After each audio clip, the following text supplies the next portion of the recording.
Partner in crime.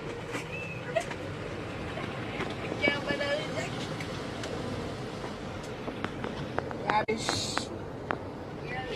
Enough girl we post up with. They can't have KFC. I'm proud. Proud of the team. The team, I'm proud. But sad life ago.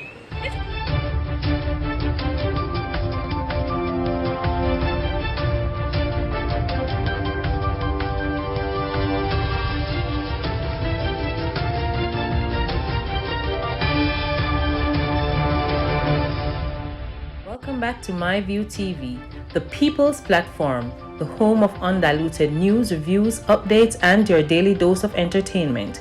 Don't forget to hit the notification bell, leave us a comment, like, share, and subscribe. I don't bring nobody forward in here to cheer for me. Everything what you see up my natural talent. Let me tell you something. You see, when you know what to please the audience with, it's simple. Arrow can only be shot by pulling it backwards. So when life is dragging you back with difficulties, it means that it's going to launch you into something great. So just focus and keep aiming. While going with people, hope everybody doing okay, hope everybody doing alright. The mayhem continues, so watch it make I continue the news. A 14-year-old boy accused of stealing food items valued at $100,000 was yesterday remanded when he appeared in the St. Elizabeth Children's Court. The juvenile, who is deemed in need of care and protection, is scheduled to return to court on April 13. The boy is charged with housebreaking and malicious destruction of property. He is accused of breaking into a house on March 15 and stealing food items because he's hungry, understand? Hungry or hungry not. That don't say you're not supposed to thief. You understand? You're old enough for thief. You're old enough to get slapped with. So what I said, I mean what I said. And you know me already, people. Me not take you back. A report was made to the police. During the investigation, the teen was arrested and later charged. That is that way that is concerned. When Donkey this said the world no level, and this is my talk about, once you have money, can pay them all criminal law, you get off for anything. A policeman who's accused of smuggling contraband into the Horizon Remand facilities was freed of criminal charges. Corporal, yes, Corporal. If I look at Corporal, I understand. So me, I don't know, say, them boy, they not no money. No money, them not have none tal. So he did it. But he get to a good lie and I walk free now.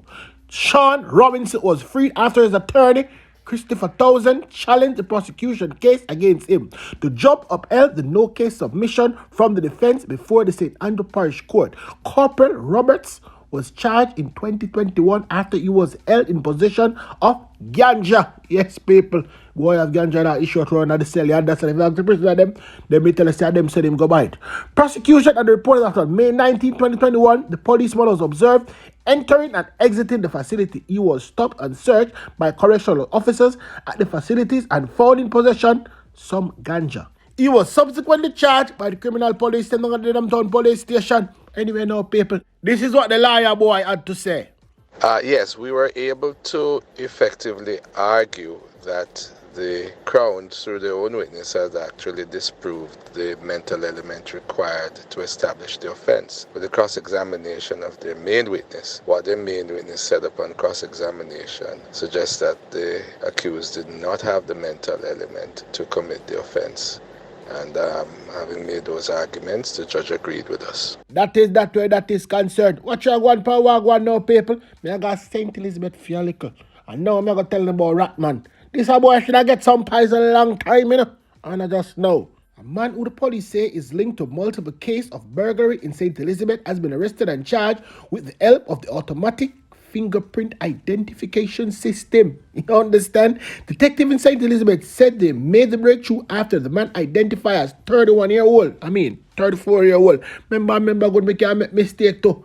McCoy Stevenson, otherwise called Ratman, was handed over to local authorities by residents. Police said they used the AFIS, that's what the system called, and was able to match Stevenson's fingerprint with those lifted from several scenes of crimes in the parish. He was subsequently charged. Let me tell the police them something.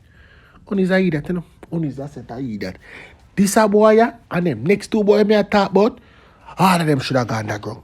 Two men have been charged in relation to a series of robberies in Santa Cruz, St. Elizabeth. They are 26-year-old Jermaine Finley and 27-year-old Oshane Brown. both of Rock Hill District in the parish. The police reported about 9 a.m. on Monday, Finley and Brown were seen going through a window of a lock house. Remember them, a boy, I come tell them about, but I never given them name. So now that me giving them name, I have to continue the news, don't it? I don't want to hear. You see, because me have only thing for talk about it on the news, I don't really want to waste the time. You will need to do. Go back and click on the video them below and you can get the full details of that. But watch me come move on with the news. A Manchester murder case was reportedly cleared up after the main suspect was killed by gunman last Tuesday. Wonderful. This is what I'm talking about. My way to fight crime. Nobody tell the police. Tell the gunman them who look for them. Teno Stewart, a 29-year-old construction worker, aka laborer, from Caledonia Boulevard in Mandeville in the parish, was killed a year after a murder he was suspected to have committed in March 2022. Stewart was being sought for the death of 26-year-old Javel Diaz, otherwise called Punchy, a truck driver from Mayday District, which was shot dead on March 20, 2022. Report reached on News TV at about 2:10 p.m. Diaz was at home when he allegedly called out by someone. He went outside with his 6-month-old son, but returned inside with the baby. He returned outside and was shot several times in the head. The perpetrator then fled in a waiting grey Toyota Probox motor car. Diaz was rushed to the hospital. Hold on there. Man can't get so much at them and them talk about rush to the hospital. And dead man them pick up. Them make them check on. You understand? Okay, continue your people. Police report that around 9:25 p.m. on Tuesday, yes, last Tuesday to be exact, Stewart was shot by gunmen while at a Kanga vigil in Sweden Street in Georges Valley, Manchester. He was pronounced dead right past spot. Justice served. You understand? The matter was cleared up. Witness positively identified Stewart as the Triggerman in their killing last year. And them say, watch on the man, my view. The police them did not take too long to angle the bangle. So as you say, we angle the bangle ourselves. Finally the people them start listening to me. But the way pan police to do the foolishness. I say people, and I just now me know say the day people are idiot, you know. A long time. Director of Public Prosecution Paul Llewellyn is lauding the increased investigative capacity of the police amidst report of nearly 150 gang leaders and affiliates being arrested and charged across the island. I waste time.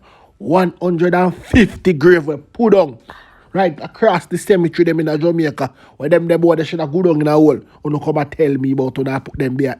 Uno eat that, you know? Everything. A matter of fact. Uno left space to yourself, man, because I don't go and go in night. Uno go and put them around if in them taxpayer dollar and see if I know. Uno are going night soon and very soon. Anyway, here that eat that, you know. What we have discovered in the last, well, certainly the big gang cases, that communication and collaboration and consultation, case conferences have been the way to go in respect of making sure that as it relates to the charge by the police and the investigation, that, you know, well aligned with presenting credible caution to reach the high threshold required in the criminal law to get a conviction. So certainly, I think with every passing year, the police have been increasing their investigative dexterity in respect of thinking outside the box as it relates to pursuing and investigating and I suppose charging some of these guys. Sometimes you have a delay because the system has to make sure that the accused persons have representation, legal representation. So the prosecution has to make sure that a discharge of our obligations, which is in respect of disclosure, it is an astute prosecutor who, being au fait and aware of the latest learning or judgment in relation to certain aspects of the law, who will seek to work with the police in getting perhaps outstanding material to make sure that we dot our I's and cross our T's. That is that way that is concerned. People don't have a minister in a parliament when they have much sense. A matter of fact, now the minister really have no sense still. But you see the Minister of Foreign Affairs, Kamina Johnson-Smith, she not treat sensibly, you know. But when you see she come out and attack, you know it's a trouble around the corner. You understand? The Jamaicans are making it bad for everybody across the world. Yes, not only for Jamaicans alone. You understand? They make it bad down at Panama, they make it bad down at Mexico, and they make it bad at Belize. You want one for one here, man, cause people, in a trouble.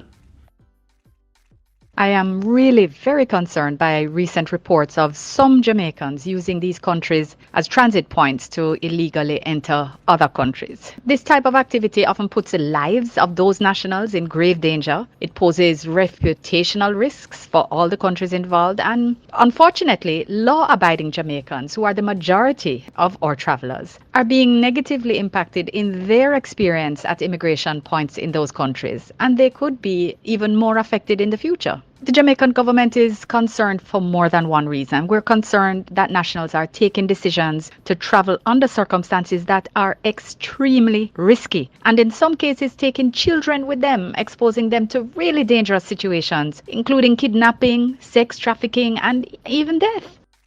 The government has been monitoring the situation in these countries and has been assessing available data. There is still more that we are trying to obtain, and we are engaged with the relevant authorities, both locally and overseas, as we seek to address these issues. We really urge Jamaicans who are thinking about taking these illegal actions to be aware of the risk to themselves, to their families, as well as the effect on law-abiding Jamaicans legitimately traveling to these countries. That is the majority. Let me tell you this, man. If you want something from a shop, make a Jamaican know about it. It get knockers them rich. You understand? Anyway, no people, remember little girl dead right around me yard, right around there, so? Finally, Stephanie come out and attack. Yes, finally. Stephanie, I'm going to know one whole heap of things. And she also I'm going to know, so watch on a man. They want to charge all the boyfriend to for something. It's alleged that he attempted to commit suicide, so he was under medical care. He didn't get a chance to interview him then. I understand he's still being treated, so they continue to do the investigation. I understand that he's going to be charged for some offenses as well. So they're just awaiting his condition to improve so that we can continue to get more information as to exactly what transpired at the night and to see how they proceed from there. But he's currently on police guard. Oh. There were some other offenses that were reported.